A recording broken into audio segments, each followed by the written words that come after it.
The 1990s. It was a decade of dial-up tones, flannel shirts, and a sense of untamed optimism about the future. Technology was sprinting forward, promising to reshape our world with every new gadget that hit the shelves. But for every home run like the World Wide Web or the Sony PlayStation, there were countless strikeouts. These weren't just minor missteps. They were spectacular, ambitious, and often bizarre failures. So grab your Surge soda and settle in as we explore 20 innovative products from the 1990s that failed, leaving behind cautionary tales and, in some cases, the blueprints for the tech we can't live without today. Sony Glasstron. 50 was an early stab at wearable video tech, featuring twin LCD screens inside a visor-like headset. Long before Oculus Rift or Apple's Vision Pro, Sony was experimenting with putting a personal theater on your face.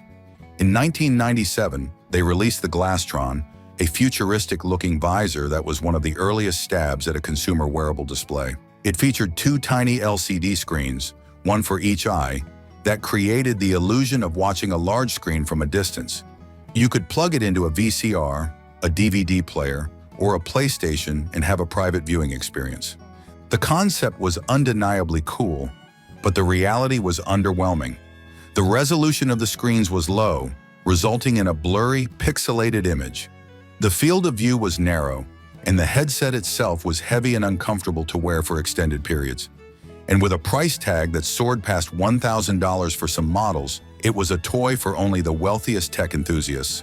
The Glasstron never caught on with the mainstream, but it was a fascinating early glimpse into the world of virtual and augmented reality, technologies that would take another 2 decades to mature. Apple Newton Message Pad. As one of the earliest personal digital assistants, PDAs, it introduced handwriting recognition. In 1993, Apple launched the Newton Message Pad, a device so forward-thinking it practically dripped with futuristic ambition. It was one of the world's first personal digital assistants, or PDAs, a term Apple itself coined. The Newton was a sleek, handheld device designed to replace your notepad, calendar, and Rolodex. Its killer feature, the one that was supposed to change everything, was handwriting recognition. You could simply write on its screen with a stylus, and the Newton would magically transform your scrawl into digital text. The only problem? It didn't work, at least not well. The handwriting recognition was notoriously unreliable, a flaw that was mercilessly lampooned in pop culture, most famously in an entire story arc of the comic strip Doonesbury. This public ridicule, combined with a hefty price tag and sluggish performance, doomed the Newton from the start. Apple pulled the plug in 1998 after Steve Jobs returned to the company and streamlined its product lines. Yet the Newton wasn't a total failure. The core concepts, a handheld touchscreen device, app-based functions, and the ARM processor at its heart, were revolutionary. It was a failed product, but a successful prototype for the future, laying the essential groundwork for the iPhone and iPad. WebTV. WebTV, later rebranded as MSN TV, debuted in 1996. Long before smart TVs became standard, there was WebTV. Debuting in 1996, the concept was simple and on the surface, brilliant. Bring the World Wide Web into the living room for people who didn't own or want a computer. The system consisted of a set-top box that connected to your TV and your phone line, along with a wireless keyboard for navigation.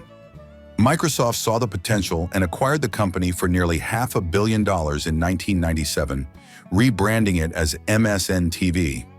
But the experience was hamstrung by the technology of the era.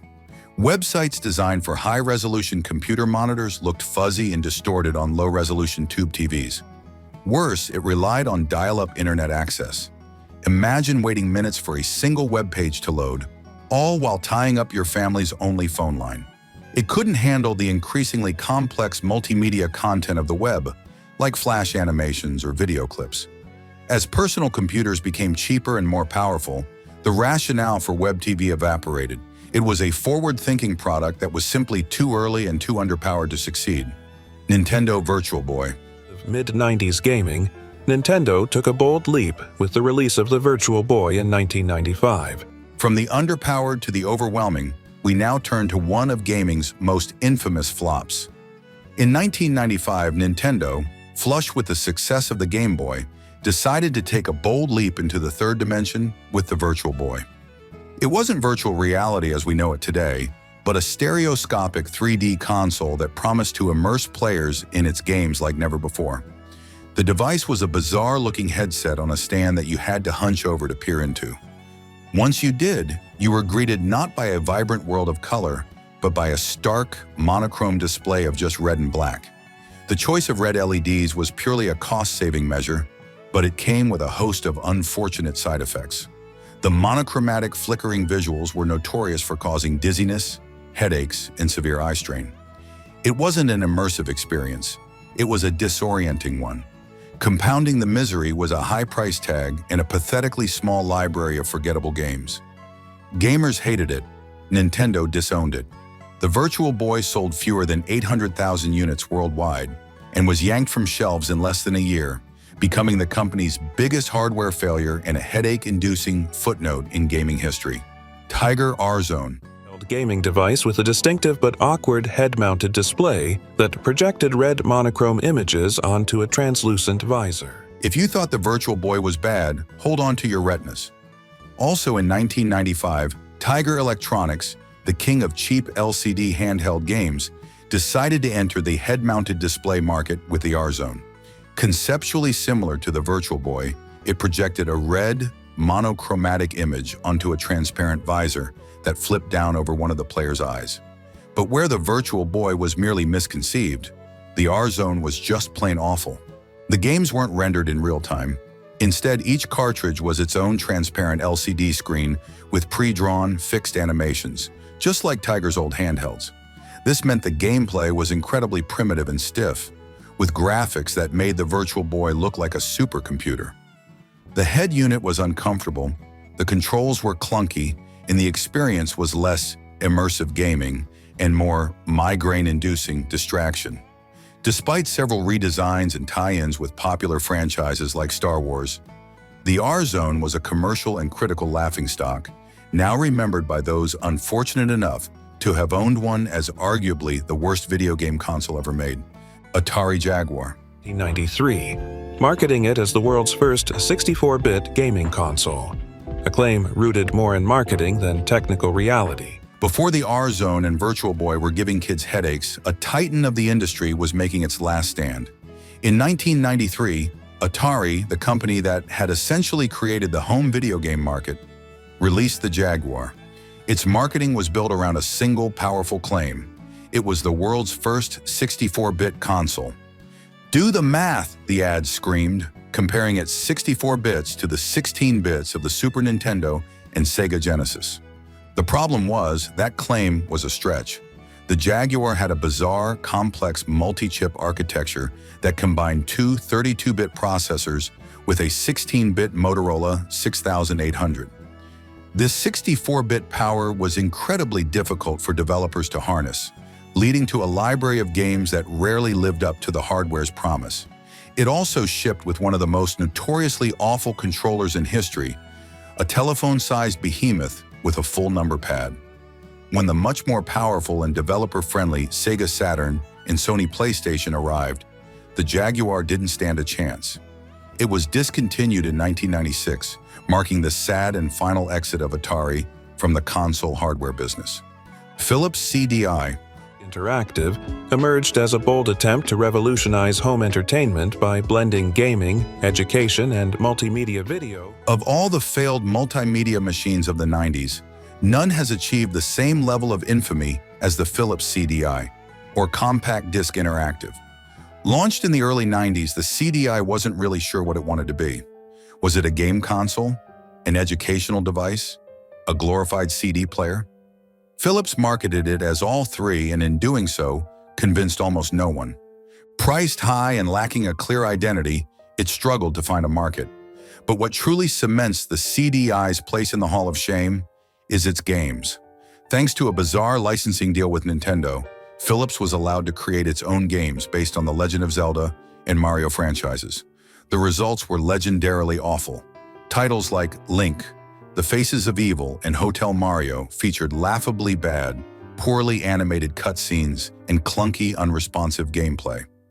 These games are so notoriously terrible that they have become internet memes, forever tarnishing the CDI's reputation. The system was a confusing, expensive, underpowered mess that failed to do anything particularly well. Apple Pippin. Pippin technology is technology derived from the Power Mac architecture. It's been derived here at Apple Computer, represents sophisticated computing, but in a consumer appliance. You'd think other companies would look at the failures of the three DO and CDI and learn a lesson about launching an overpriced, underpowered multimedia console. You would be wrong. In 1996, it was Apple's turn to make the exact same mistake with the Pippin. Developed in collaboration with the Japanese toy and video game company Bandai, the Pippin was marketed not as a pure game console, but as an affordable multimedia appliance for the living room that could play games and run software. There were two problems with that pitch. First, it wasn't affordable. It launched at around $600, double the price of the dominant consoles of the day, the PlayStation and Nintendo 64. Second, it was terrible at both gaming and computing. Based on a stripped-down version of the Macintosh OS, its game library was minuscule and uninspired, and its computing functions were extremely limited. It was caught in a no-man's land, too expensive and weak for gamers, and not functional enough to be a real computer. Fewer than 50,000 units were ever sold, making it one of Apple's most spectacular and forgotten failures. Crystal Pepsi. Pure alternative to regular soda, stripped of caffeine and caramel coloring, but promising the same bold taste. Not all 90s failures were technological. Some were just weird. In 1992, PepsiCo decided to tap into the era's obsession with purity and transparency by launching Crystal Pepsi. It was a clear, caffeine-free cola that was marketed as a healthier, more natural alternative to regular sodas. The marketing campaign was huge, featuring a now iconic Super Bowl ad set to Van Halen's Right Now. The initial curiosity was immense, but the product itself was confusing. People saw a clear drink and expected something light and citrusy, like Sprite or 7-Up. What they got was the familiar sweet taste of cola, but without the caramel color to match. The cognitive dissonance was too much for most consumers. The novelty wore off in a hurry, sales collapsed, and Crystal Pepsi was pulled from shelves by 1994. It remains one of the most famous marketing blunders in history, a testament to the fact that sometimes people just want their cola to look like cola. Tamagotchi. Tamagotchi was a pocket-sized digital pet that quickly became a global craze, captivating kids and teens with its interactive design. From a clear drink to a clear-cased pet. In 1996, a tiny egg-shaped toy from Japan called the Tamagotchi landed in the pockets of kids around the world, and nothing was ever the same. It was a digital pet that you had to hatch and care for. Using 3 small buttons, you had to feed it, play with it, and clean up its pixelated droppings. If you neglected it, it would get sick and eventually die.